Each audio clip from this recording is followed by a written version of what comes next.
Muy buenas noches a todos y a todas. En particular, un placer enorme de estar esta noche compartiendo la mesa con dos amigos y una amiga, compañeros de docencia también y personas muy relevantes para el colegio y para la sociedad costarricense, como lo son el máster Ormal Unlate, quien es el representante de la Junta Directiva del Colegio de Abogados ante la revista UDEX y además miembro y compañero de la Comisión Penal del Colegio de Abogados y Abogadas, del doctor Fernando Castillo Víquez, quien es también magistrado presidente de la Sala Constitucional, y de doña Yerma Campos, la máster Yerma Campos, quien también es una jueza destacada del Tribunal de Familia y que viene en representación y en su calidad de vicepresidenta de la Asociación Costarricense de la Judicatura ACOJUD. Bueno, esta es la 8ª edición, parece mentira, han pasado ya 8 años desde la primera vez que lanzamos de una forma concreta la publicación de la primera revista UDEX, que como ustedes saben significa juez en latín, y desde esa primera vez, desde esa primera ocasión en que se publicó la revista UDEX, tuvimos la oportunidad de dar a conocer muchos artículos que han pasado por 8 años de sus ediciones de diferentes jueces y juezas de la República que han nutrido con sus enseñanzas, con su inversión de tiempo, porque esta es una revista en donde escriben jueces y personas que además de la labor que hacen de jurisdiccional todos los días, también dedican su tiempo, han sacado su tiempo fuera de las horas hábiles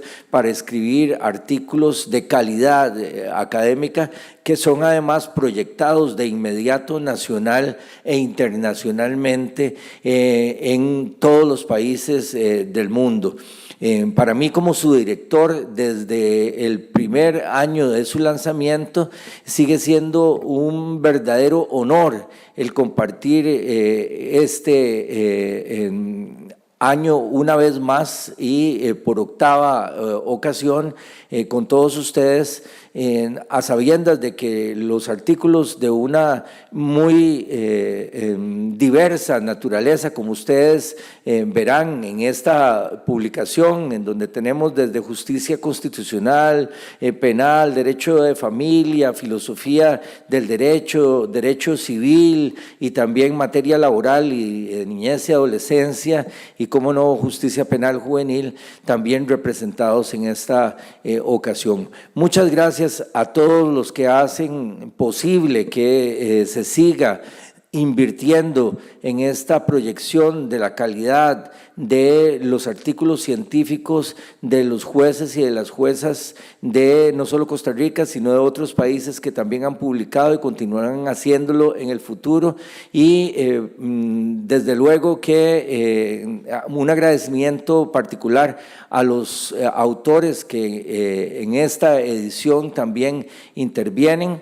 Por cuestiones evidentes de la pandemia, no hemos podido hacer una reunión como tradicionalmente la hacemos todos los años, donde estamos juntos y llenamos un auditorio con diferentes estudiantes, profesionales en derecho, profesores y colegas de la judicatura, de la defensa, del Ministerio Público, abogados todos en esta sede del Colegio de Abogados y Abogadas.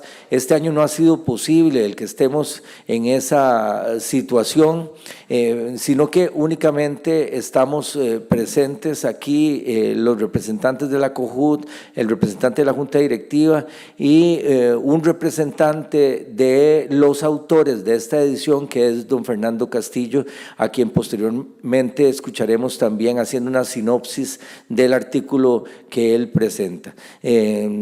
Para finalizar, simplemente quiero reiterar las gracias a tanto la COJUD como al Colegio de Abogados y Abogadas afortunadas por creer en este proyecto desde su inicio, por haber continuado creyendo hasta el día de hoy en la necesidad de esta proyección de los artículos científicos de calidad de la judicatura, y un agradecimiento profundo también a todos los que continúan dando ese esfuerzo porque esto año a año se haga una realidad como pasó este año. Afortunadamente yo no quería que pasara este año, aunque las circunstancias fueron difíciles, no quería que pasara un año sin que se diera la presentación de la revista número 8, y así fue. Hoy podemos decir el día de hoy que estamos muy agradecidos porque pese a las circunstancias pudimos sacar adelante este proyecto, y que antes de finalizar el año tenemos aquí en la respuesta materializada del esfuerzo de todos, y yo agradezco de veras una vez más a todos el esfuerzo que han hecho para que esto sea una realidad nuevamente. Muchas gracias, muchas bendiciones, y les deseo muy feliz Navidad y un próspero, muy próspero año en 2021, en donde espero que la próxima entrega de la revista UDEX, la número 9, la podamos hacer también teniendo a muchos de ustedes aquí presencialmente con nosotros. Muchas gracias a todos. Muy buenas noches, señor magistrado don Álvaro Burgos Mata, de la Sala de Casación Penal de la Corte Suprema de Justicia de Costa Rica, director de la revista UDEX. Muy buenas noches, señor magistrado don Fernando Castillo Víquez, doctor Fernando Castillo Víquez, magistrado presidente de la Sala Constitucional de nuestra Corte Suprema de Justicia. Y muy buenas noches, señora jueza y vicepresidenta de la Asociación Costarricense de la Judicatura, la máster Yerma Campos. Buenas noches a quienes nos acompañan en nuestro magnánimo lugar de eventos que es el Pablo Casafón, yo la llamo nuestra casa de reunión. Y como bien lo señaló don Álvaro ahora, nos hubiera encantado estar abarrotados acá. Pero bueno, la pandemia nos ha limitado, mas no nos ha eliminado la iniciativa de presentar este aporte al que me referiré. Y a todos los que a través de los canales del Colegio de Abogados van a tener acceso a esta actividad, a este mensaje, también las muy buenas noches. Debo de decir que para mí es un honor estar el día de hoy en esta trascendental actividad intelectual y académica como fruto del esfuerzo de destacados juristas nacionales.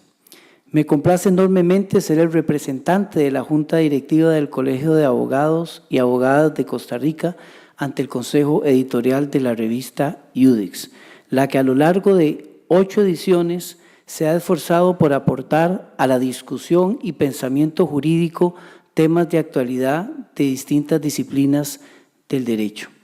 Contar con una revista jurídica con la rigurosidad científica, analítica y crítica que destaca a la revista UDEX es un lujo invaluable en estos días en donde algunas disciplinas de la ciencia del derecho se han visto sorprendidas por el dinamismo social, la congoja sanitaria o el apocalipsis de sus dogmas.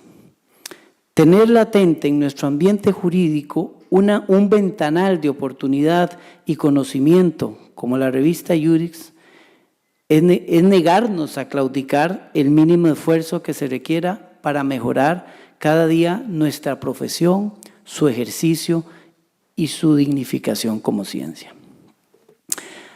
Hago mías las palabras del señor director de la revista, el magistrado Álvaro Burgos, en el sentido de que reunir el conocimiento científico de nuestra disciplina a través de una revista como UDEX es un esfuerzo que no solo merece el reconocimiento, sino que también merece que se siga replicando a través de los años.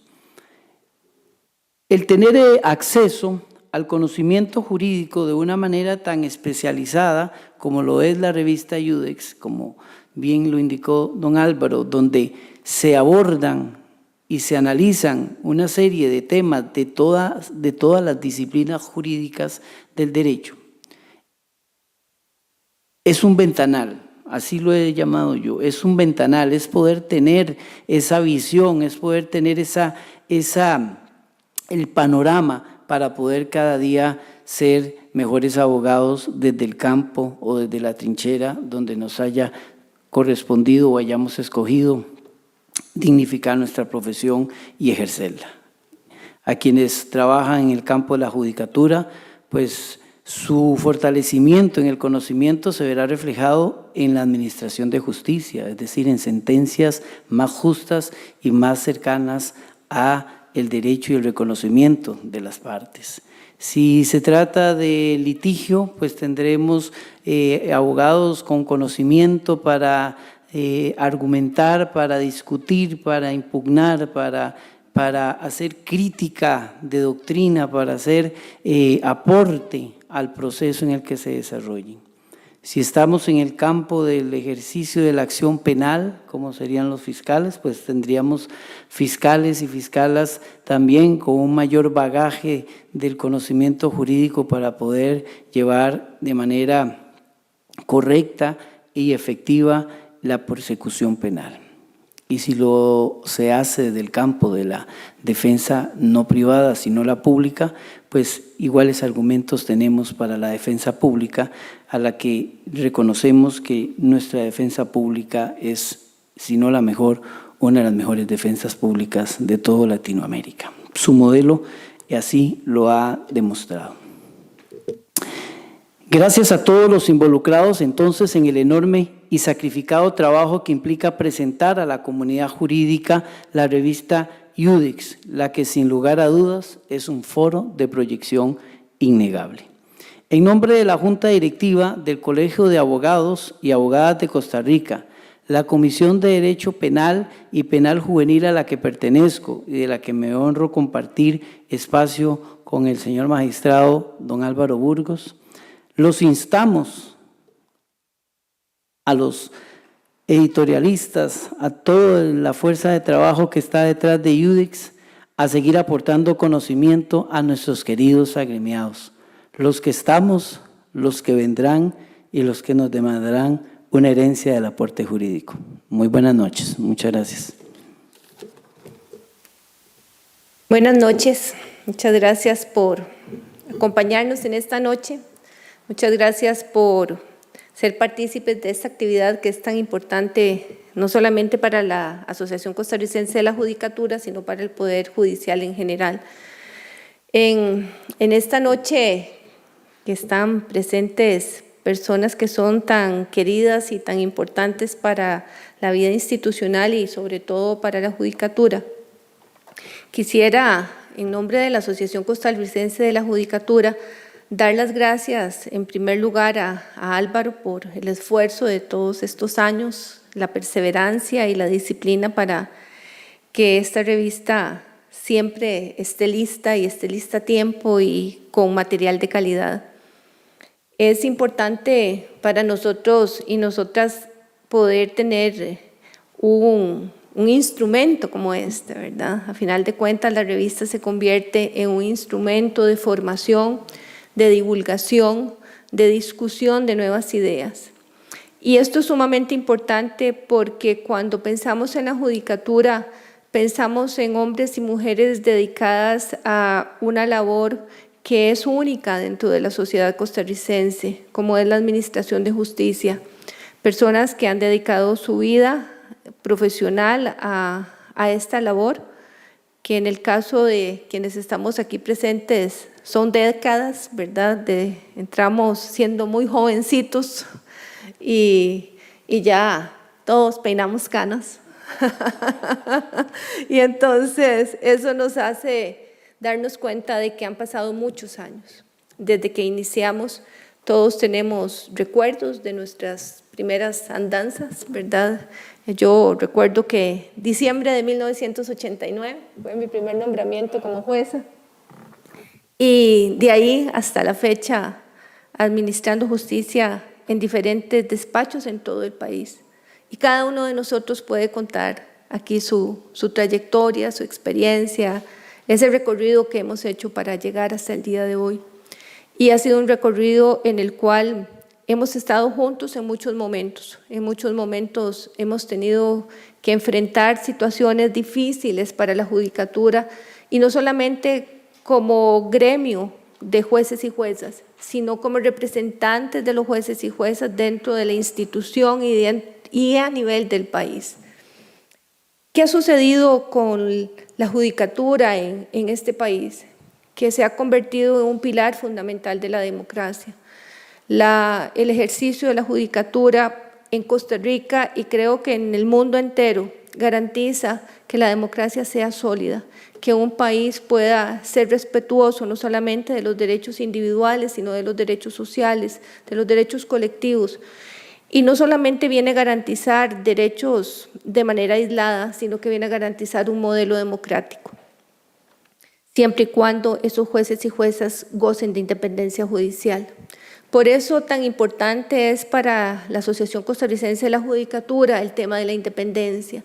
Si ustedes ven, es un tema recurrente para nosotros. Siempre vamos a estar insistiendo en la necesidad de jueces y juezas independientes. Jueces y juezas independientes a lo interno de la institución, a lo externo de la institución, y que podamos demostrar cada día con nuestro trabajo que solamente estamos regidos por las normas a las cuales juramos defender y también por los principios que nosotros promulgamos como institución. Es interesante que en estos tiempos de cambio, los jueces y las juezas tenemos muchos retos. Retos que también ponen a veces en tela de duda aún nuestros propios sentimientos y pensamientos y probablemente nuestras creencias también. Y en ese momento es cuando nos damos cuenta si estamos hechos de material de jueces y juezas o no. Porque los cambios nos traen la necesidad no solamente de estudiar, sino de irnos adaptando a nuevas épocas, de irnos adaptando a nuevos modelos, a nuevas vivencias, a nuevas realidades. En este momento estamos pasando por momentos difíciles en todo el país. Tenemos ya 10 meses, probablemente vamos para 10 meses de pandemia. Y durante estos 10 meses el Poder Judicial no ha parado de elaborar un solo día. Todos los días el Poder Judicial ha elaborado. Todos los días los jueces y juezas de este país, junto con los personal auxiliar, la defensa pública, la fiscalía y la policía judicial, han cumplido con su trabajo. Y eso es un orgullo para nosotros y nosotras como jueces y juezas, poder decir que en medio de las dificultades y a pesar de las dificultades hemos podido cumplir con nuestro trabajo. También es una gran oportunidad la que se nos presenta por medio de la Asociación Costarricense de la Judicatura, el poder tener la revista, como les decía, que es un instrumento. ¿Por qué es importante para nosotros como jueces y juezas tener algo como la revista Iudex? Es importante porque cada vez va siendo más difícil ser juez y jueza. Cada vez es más difícil poder tener la información actualizada y que sea veraz y que sea oportuna. Y la revista nos permite tener ese tipo de información, que se hagan análisis, que se hagan planteamientos que son importantes para el ejercicio diario de nuestra labor, y que podamos contar también con la opinión de personas que son cercanas a nosotros y que también vienen a externarnos ese conocimiento y que a nosotros nos permite también enriquecernos en nuestro ejercicio cotidiano de la judicatura. Es importante también que la revista, nuevamente, podemos reiterarlo, es una forma también de evidenciar de manera reiterada la independencia judicial. ¿Por qué? Porque aquí los jueces y los jueces plasman su pensamiento, plasman su opinión sin ningún tipo de censura. Y esto es muy importante en un país donde nosotros nos preciamos de la defensa de los derechos fundamentales de las personas, y la revista es una prueba más de que esto es así y de que en el ejercicio de la función jurisdiccional nosotros damos una lucha permanente para que esto sea así en diferentes medios, ¿verdad? No solamente en el medio gremialista, en el medio de la defensa de los intereses dentro de la institución y fuera de ella, sino también a nivel académico podemos hacerlo. Y eso es muy importante para cada uno de nosotros. Es interesante, en este caso, como decía Álvaro, ¿verdad?, que hacía un recuento sobre los temas que vienen plasmados en la revista, porque si uno ve, son muy variados, pero es interesante porque si ustedes observan, como lo van a poder hacer, si ustedes observan el índice, no son temas banales, son temas profundos, son temas delicados, son temas que requirieron de gran esfuerzo y de gran estudio por parte de sus autores, pero también va a requerir de estudio y de esfuerzo por parte de quienes vayan a hacer uso y vayan a leer estos documentos. Y esto es muy importante, ¿por qué? Porque nosotros día con día nos hemos dado cuenta de que como institución estamos enfrentando un grave problema, y es la formación de los jueces y las juezas. ¿Cómo cuesta, verdad? Yo no sé si es por las mismas canas, ¿verdad? Todavía no sé si estamos en esa época donde decimos que antes todo era mejor, pero el asunto es que sí hemos notado que hemos tenido un deterioro en lo que es el ingreso de nuevas personas al Poder Judicial.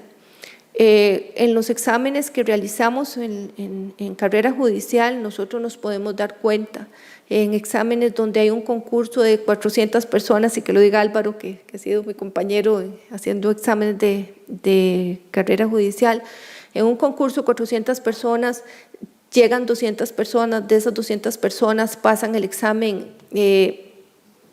100 personas, el examen escrito, de esas 100 personas que ganaron el examen escrito, llegaron probablemente 75 al examen oral, y de 75 ganan 25 al examen oral. Entonces, de un concurso original de 400 personas, probablemente son solamente 25 las que estén ganando el examen. Y eso nos preocupa, ¿verdad? Nos preocupa mucho porque el relevo generacional entonces está en riesgo, y también está en riesgo la calidad de los jueces y las juezas. Y el problema de la calidad del juez y la jueza no es solamente un asunto numérico, es un asunto de la protección del modelo democrático. Si no tenemos buenos jueces y juezas, este sistema corre peligro. Porque ¿a quién le beneficia tener jueces y jueces que no sean independientes, que no sean estudiosos, que no sean probos? ¿A quién le puede beneficiar? Y esa es la gran pregunta, y ese es el gran reto que nosotros tenemos día con día. Y por eso este esfuerzo que se hace, este esfuerzo que hacemos de parte de la Asociación Costarricense de la Judicatura, siempre con el apoyo del Colegio de Abogados y de las personas que escriben en la revista, es una forma más de poder apoyar y de poder aportar en este medio para que cada día nuestro país pueda gozar de un modelo democrático más fuerte, más sólido, y en el cual los jueces y las juezas podamos garantizar a los habitantes de este país que cada vez que acudan a un juicio van a tener un juicio que va a ser justo y que va a ser imparcial, y en el cual la justicia nosotros aspiramos a que sea también pronta y cumplida. Muchas gracias. A ver. Muy buenas noches. En primer término, al magistrado don Álvaro Burgos, director de la revista Ayudes, a la máster Yerma Campos, vicepresidenta de la COJUT y excompañera en la Sala Constitucional. Buenas noches al máster Olman Ulate, representante del Colegio de Abogados, en esta aventura intelectual que constantemente tenemos que estarla renovando, y eso trae nuevos bríos.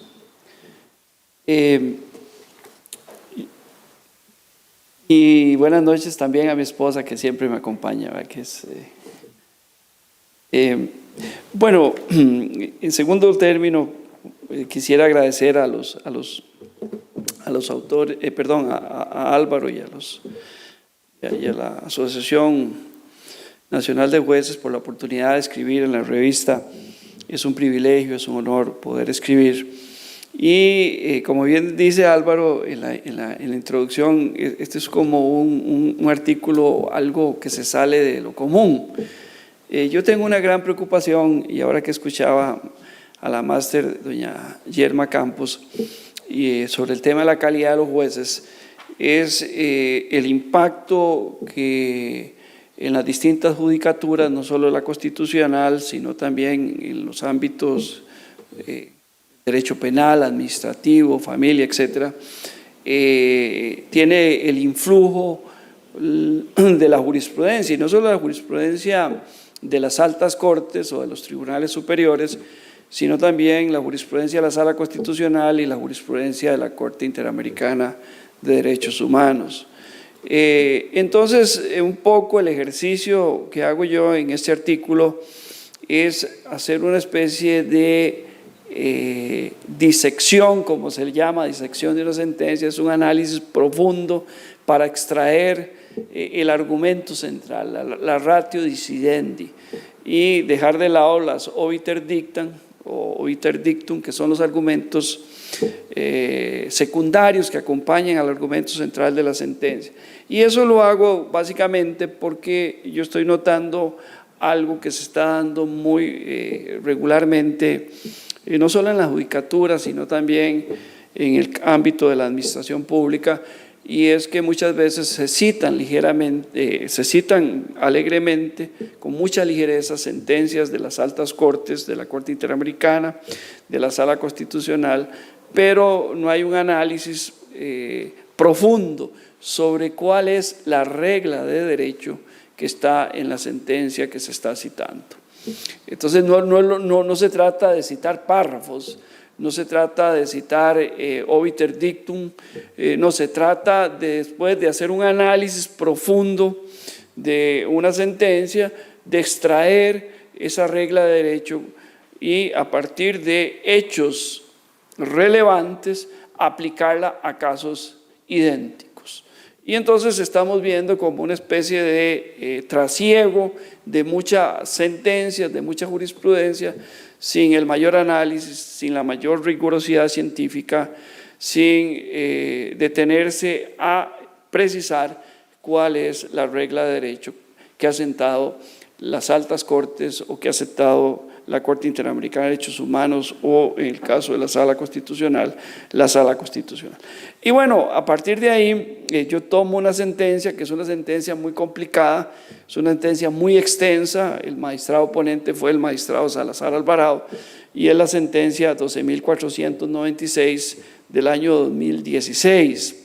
Esta sentencia generó mucha polémica, todo el proceso en sí. Incluso recuerdo que la Sala Constitucional hicimos una vista y estaban apersonados, lógicamente, la administración tributaria al proceso, pero los mejores tributaristas de este país, precisamente impugnando una norma que es el artículo 144 del Código de Normas y Procedimientos Tributarios, y también una norma conexa que es el artículo 192 del Código de Normas y Procedimientos Tributarios, que autorizaba a la administración tributaria a certificar los adeudos tributarios, aun cuando la determinación tributaria de oficio no estuviera firme, estuviera aún en fase recursiva, en sede administrativa, incluso en sede jurisdiccional. Entonces, ¿de qué se trata de esto? Bueno, básicamente el artículo 144 lo que establecía a grosso modo, porque es un artículo que tiene 5 párrafos, pero en lo que interesa decía que en los casos en que existiera una determinación tributaria de oficio y no existiera una impugnación parcial o total, aún en esos casos el obligado tributario tenía que pagar en un plazo de 30 días hábiles. Y decía el 192 que en caso de que no pagase, entonces la administración tributaria certificaba el adeudo y podía cobrarlo a través de las vías correspondientes. Entonces, en el tribunal nos enfrascamos en una discusión muy fuerte de si estábamos en un caso del solve et repete, que es aquella vieja institución del derecho tributario ya desfasada, en el sentido de que para que uno pudiera impugnar tenía que pagar el impuesto. Pague ahora y reclame después. Ese era el primer tema, si estábamos ante un caso de un solve et repete. Y el segundo problema que presentaba la norma, incluso se hizo mucha invocación por parte de algunos abogados que estaban planteando la acción de inconstitucionalidad, era jurisprudencia de la Corte Interamericana, de la misma Sala Constitucional, en el sentido de que se estaba dando una violación a la garantía del debido proceso y especialmente al derecho de defensa. Entonces, bueno, ¿qué fue lo que dijo la Sala? Bueno, la Sala llega a la conclusión de que el artículo 144 y 192 son inconstitucionales. Son inconstitucionales. Además, se anula unas normas reglamentarias. Yo no me quise meter en ese tema, en este artículo, porque la sentencia es una sentencia, creo que son 357 páginas, es una sentencia. Y además de eso, como sucede muy frecuentemente en la Sala Constitucional, las posiciones del tribunal quedaron muy fraccionadas. Y entonces recuerdo que a raíz de esto se me invitó a dar una conferencia sobre el tema, y a pesar de que yo era miembro del tribunal, de que conocía muy bien las discusiones, las posturas de los distintos miembros del tribunal y de la magistrada también, doña Nancy Hernández López, no fue tarea fácil llegar a determinar qué era lo que la Sala realmente había definido en este asunto. ¿Y por qué no era realmente fácil? Bueno, porque prácticamente hubo una posición por magistrado. Entonces, con dos excepciones, con el caso del magistrado Ginesta y el magistrado Hernández Gutiérrez, y el caso del magistrado Cruz Castro, actual presidente de la Corte Suprema de Justicia, y quien les habla, que tuvimos un voto compartido. En el caso del magistrado Ginesta y el magistrado Hernández Gutiérrez, ellos llegan a la conclusión que la norma es inconstitucional. ¿Cuál es la causa de la inconstitucionalidad? Ellos dicen, no, aquí la causa de la inconstitucionalidad tiene dos orígenes. Uno, estamos ante un solve et repete. Es decir, aquí lo que hay es una especie, dice el magistrado Ginesta y el magistrado Hernández Gutiérrez, es una especie de solve et repete indirecto, porque ellos dicen, bueno, si bien es cierto, a mí no me están diciendo deposite dinero para presentar los recursos, lo cierto del caso es que mientras yo estoy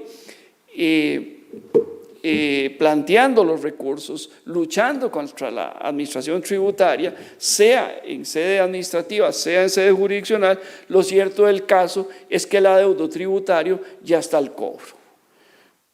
Y todos sabemos que a causa de la crisis fiscal, que es un tema recurrente en la historia de Costa Rica, la gente dice es que vivimos una crisis fiscal. No, este país ha vivido crisis fiscales durante toda su historia.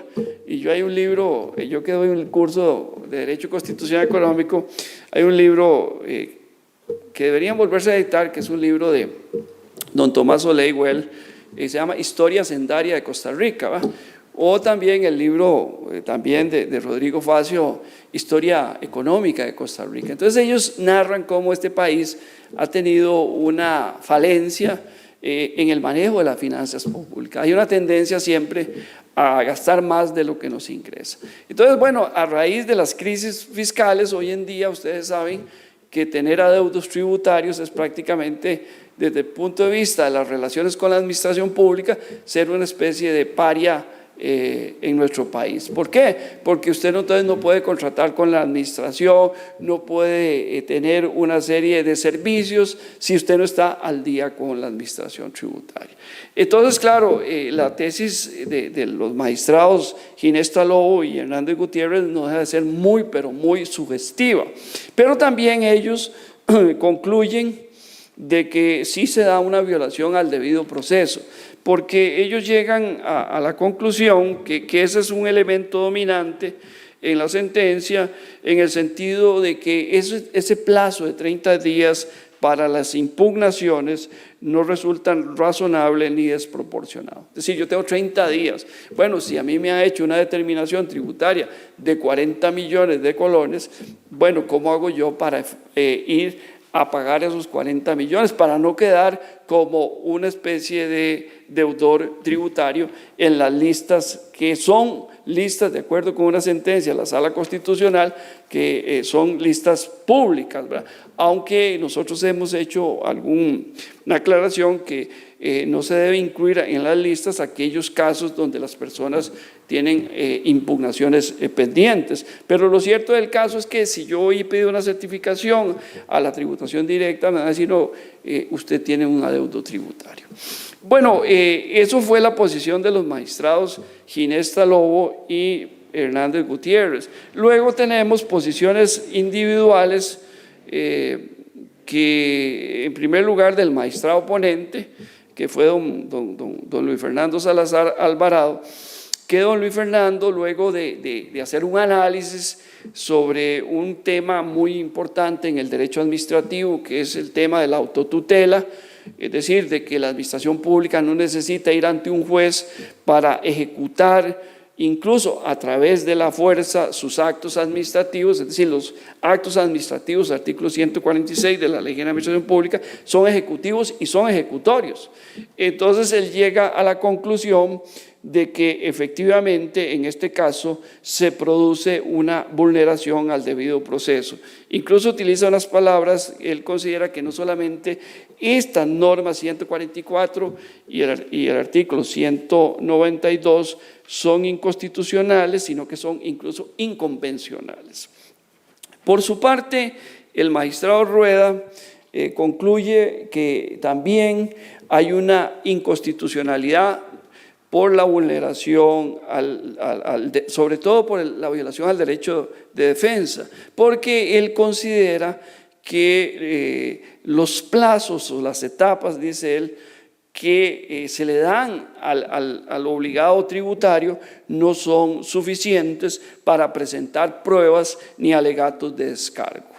Y un análisis muy interesante es la que hace la magistrada Hernández López, porque la magistrada Hernández López hace un análisis entre la normativa anterior y la normativa vigente, pero además hace un análisis sistémico de la nueva normativa, y entonces ella dice que en este caso, al correlacionar todas las normas, se llega a la conclusión de que estamos ante un modelo regresivo y que ese modelo regresivo tiene una consecuencia muy grave. Y la consecuencia muy grave, de acuerdo con la postura de la magistrada Hernández Gutiérrez, es una violación a la defensa real y efectiva del deudor tributario.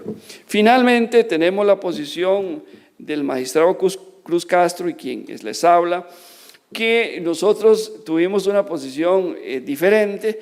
En este caso yo redacto la nota, la postura, y don Fernando comparte los argumentos. Nosotros consideramos de que en realidad no hay una violación al debido proceso. No hay una violación al debido proceso básicamente porque existen mecanismos tanto en sede administrativa, y ahora resaltamos mucho en esta postura la nueva justicia administrativa que surge a partir de la entrada en vigencia del nuevo Código Procesal Contencioso Administrativo, el CPECA. Y decimos, bueno, que el administrado tiene todo un arsenal de recursos, incluso tiene una justicia cautelar muy amplia, de forma tal que en estos casos, si logra demostrar a partir del fumus boni juris, el periculum in mora, el principio de ponderación, puede obtener una cautelar en situaciones cuando se vea que esa determinación tributaria o ese pago que tiene que hacer en los 30 días puede afectar severamente o gravemente a su empresa o a su actividad comercial o a su giro profesional. Y luego tuvimos una última sección que que nosotros tratamos, que básicamente la tratamos la magistrada Hernández López y el magistrado Cruz Castro, y quien les habla, que fue por qué no hay un solve et repet indirecto. Como ustedes habrán captado de esta rápida exposición, en su versión clásica el solve et repet es: si usted no paga, yo no le admito los recursos. En otras palabras, cuando yo presento el recurso, un requisito para admisibilidad es presentar una copia de que he pagado los impuestos. Entonces, ese es el solve et repet, que es un instituto que surge, y ahí hay una explicación de todo el surgimiento en la doctrina italiana y el tratamiento que se le da, sobre todo en la doctrina italiana y española.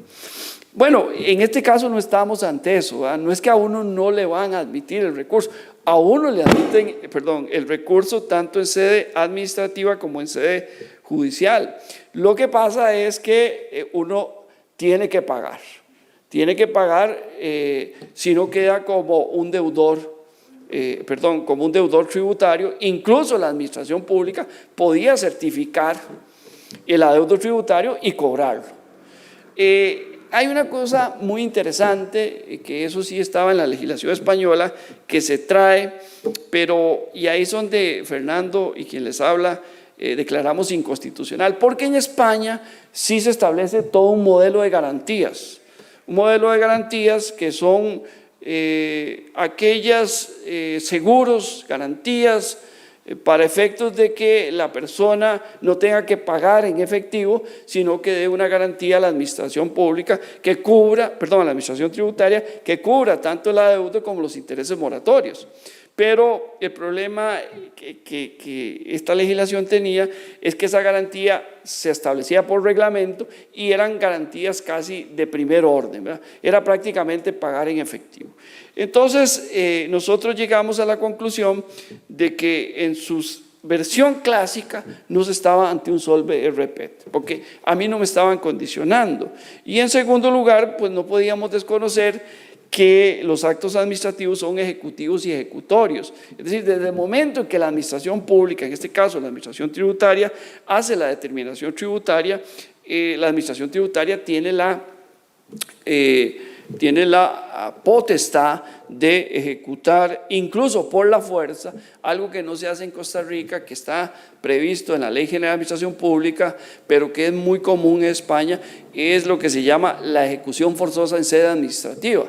En Costa Rica no se utiliza mucho por parte de la administración tributaria. Generalmente, cuando la administración tributaria quiere ejecutar forzosamente, va ante el juez. La ley general en Costa Rica permite que no es necesario ir ante el juez, que puede ejecutar, que puede hacer remates y todo. Hay un dictamen que yo hice hace muchos años siendo procurador constitucional. Entonces, a raíz de eso, de que no se condiciona la admisibilidad de los recursos al pago del adeudo tributario y que los actos administrativos son ejecutivos y ejecutorios, no consideramos que estemos ante un solve et repet, incluso indirecto. Un poco es la contraparte de la versión o de la posición de los magistrados Ginesta Lobo y Hernández Gutiérrez con redacción del primero. ¿Cuáles son las conclusiones cuál es la ratio decidendi de estas sentencias? Pues una sentencia muy compleja. Incluso la sala tuvo que hacer vista por la complejidad del tema tributario. Bueno, la conclusión son dos. Las reglas de derecho son muy concretas. Para la mayoría del tribunal, la declaratoria de inconstitucionalidad no tiene como causa la figura del solve et repete. Solo los magistrados Ginesta Lobo y Hernández Gutiérrez consideran que sí se da la figura del solve et repet, por lo menos de manera indirecta. Para los otros 5 magistrados, es decir, el ponente Salazar Alvarado, Hernández López, Rueda Leal, Cruz Castro y quien les habla, no hay un solve et repet.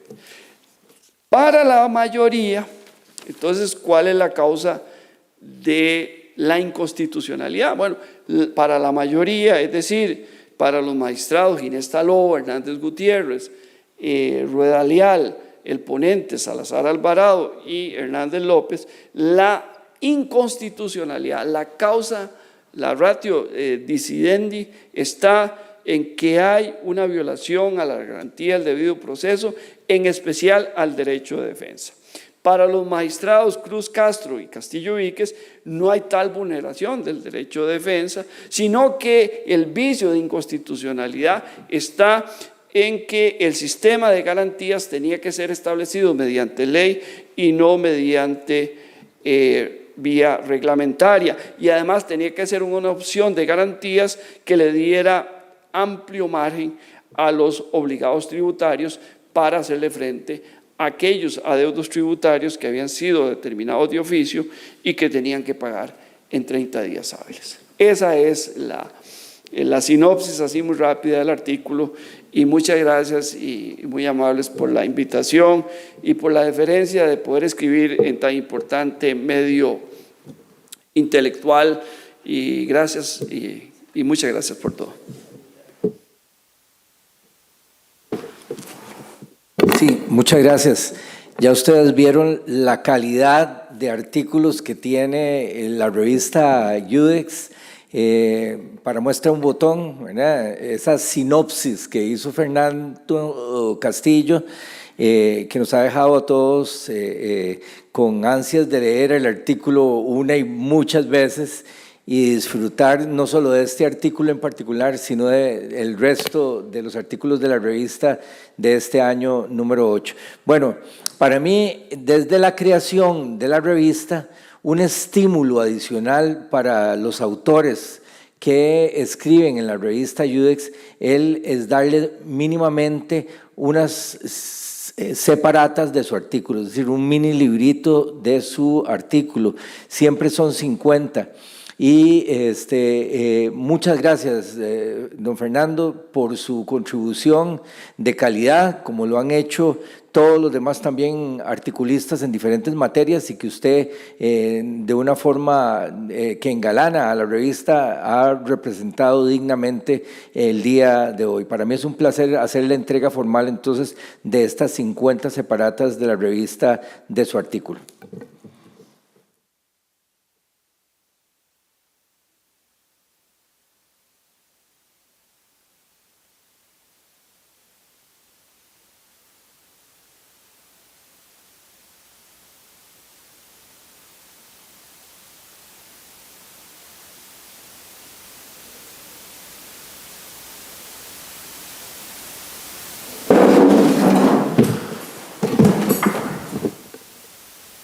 Muy bien, con esto damos por concluida esta actividad. Agradecemos a la COJUD, al Colegio de Abogados y Abogadas de Costa Rica, a los presentes, a don Álvaro, a don Olvan, a don Germán, a don Fernando. Les agradecemos, y a todos ustedes que nos siguieron por las redes sociales del Colegio de Abogados.